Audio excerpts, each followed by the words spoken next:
qu'on trouve une solution à nos problèmes. Si on avait compris, si on avait écouté en 1990 ceux qui, comme moi et beaucoup d'autres, disaient qu'une grave pandémie nous menaçait, on se serait préparé. Une société positive, c'est une société qui prépare l'avenir, qui travaille dans l'intérêt des générations futures. Une société positive aujourd'hui mettrait l'accent et la priorité sur les secteurs de l'économie de la vie en décidant explicitement une reconversion des autres secteurs. C'est difficile, mais cela suppose une volonté lucide et loin, à la fois nationalement, individuellement et par les entreprises. Nationalement, ça voudrait dire des plans globaux pour chaque pays d'une économie de la vie. Collectivement, à l'échelle mondiale, ça voudrait dire qu'on lance des grands plans mondiaux de développement de l'économie de la vie, en particulier au service des pays qui n'ont pas les moyens de le financer eux-mêmes. Au niveau des entreprises, c'est qu'une entreprise doit se poser la question de savoir est-ce que je travaille dans l'économie de la vie? Est-ce que mes activités sont là-dedans? Si c'est oui, je continue. Si ce n'est pas le cas, il est urgent de me reconvertir. Et chacun d'entre nous doit se poser la question, est-ce que je travaille dans l'économie de la vie? Est-ce que mon épargne est utilisée au profit de l'économie de la vie? Est-ce que je consomme des produits de l'économie de la vie? Est-ce que je consomme des produits néfastes? Si chacun d'entre nous, comme consommateur, comme électeur, comme travailleur, comme épargnant, nous posait la question de savoir si ce que nous faisons est utile à l'amélioration de l'économie de la vie, beaucoup de choses changeraient et cette crise deviendrait salutaire.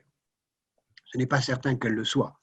On peut très bien imaginer que cette crise conduise à un obscurantisme plus grand, à un égoïsme croissant, à une fermeture des frontières, à un retour d'un grand nombre de dictatures. Il ne faut pas oublier que c'est après la grande pandémie de 1919-1920 que sont arrivées un peu partout dans le monde, en Europe et en Asie, des dictatures qui ont conduit à 30 ans de barbarie, 40 ans de barbarie. Et c'est à cela qu'il faut prendre garde. Nous ne sommes pas à l'abri de 40 ans de barbarie devant nous. Nous avons les moyens de l'éviter si nous considérons que l'économie de la vie est notre avenir.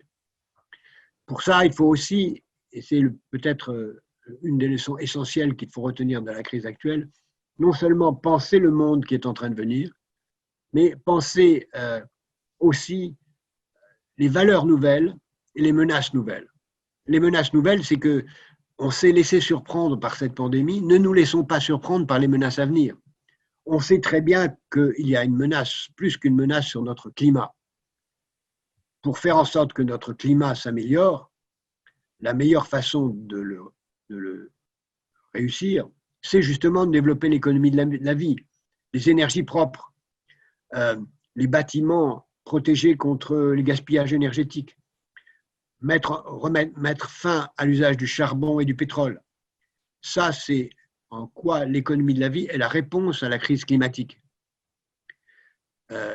Et si on ne s'y prend pas dès maintenant, on va avoir les mêmes choses qui nous sont arrivées avec la pandémie actuelle, c'est-à-dire qu'on s'y prendra trop tard. Il y a aussi d'autres pandémies qui arrivent.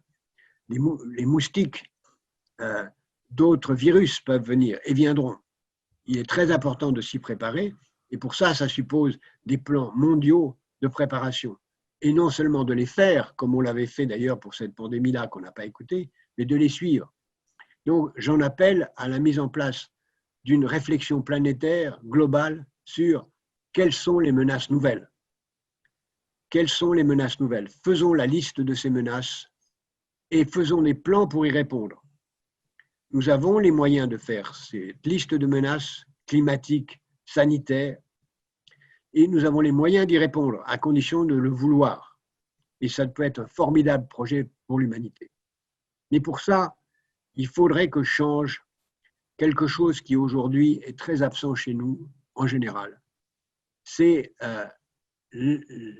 faire arriver une valeur nouvelle qui existe dans un grand nombre de pays, en particulier au Japon, mais qui n'existe pas dans tous les pays du monde. C'est l'altruisme. J'ai dit tout à l'heure que nous sommes dans des sociétés de marché capitalistes dans lequel, pour beaucoup de gens, c'est l'individualisme qui l'emporte. Chacun pour soi. Chacun consomme pour lui-même, chacun ne se concentre qu'à lui-même. C'est chacun pour soi Et même nos sociétés, par la publicité, ont été amenées à penser que la valeur, c'est moi, maintenant, tout de suite. Moi, maintenant, tout de suite. Ça, c'est la dictature de ce qu'il y a aujourd'hui. Le retour de cette pandémie, le fait de nous faire comprendre que nous sommes mortels, nous montre que c'est tout à fait illusoire de penser qu'on peut avoir tout de suite. Ça ne sert à rien. Cette pandémie nous montre aussi que c'est illusoire de penser qu'on peut s'en sortir tout seul. Nous avons intérêt à ce que les autres soient bien portants. Et si on porte un masque, ce n'est pas seulement pour se protéger, c'est aussi pour protéger les autres, parce que nous avons intérêt à protéger les autres.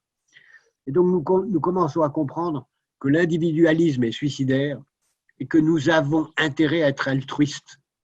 C'est ce que j'appelle l'altruisme intéressé ou l'altruisme rationnel. Nous avons intérêt à être altruistes. La prise de conscience de cet intérêt à être altruiste doit être poussée plus loin.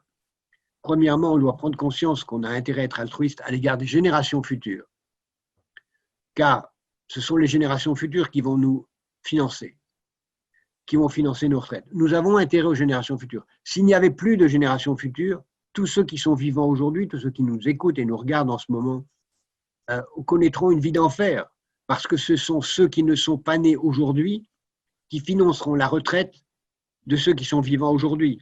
Donc nous avons intérêt au bien-être des générations futures. Nous n'avons pas intérêt à laisser le monde dans le chaos qui se prépare. Nous n'avons pas intérêt à ce que les jeunes aussi se révoltent parce qu'on leur a laissé un monde d'enfer. Il faut d'urgence être altruiste à l'égard des générations futures. C'est ce que j'appelle des sociétés positives.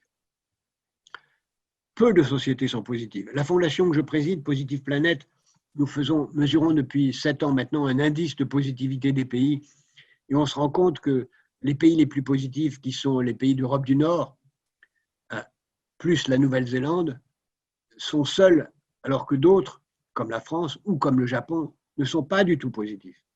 S'intéressent beaucoup moins que nécessaire aux générations futures. Cet altruisme à l'égard des autres vivants et à l'égard des autres non vivants aujourd'hui doit aussi s'étendre à un altruisme à l'égard de la planète, à l'égard de l'ensemble du vivant et du non-vivant de la planète. C'est cette prise de conscience de notre indépendance et de notre interdépendance qui doit être la clé de la résolution de la crise actuelle. La grande mutation en cours, c'est de prendre conscience qu'il faut passer d'un individualisme à un altruisme et que cela nous conduira tout naturellement à privilégier l'économie de la vie comme un projet personnel et collectif. Si nous comprenons cela, cette crise aura été, à travers beaucoup de chagrins, beaucoup de difficultés, un élément très positif.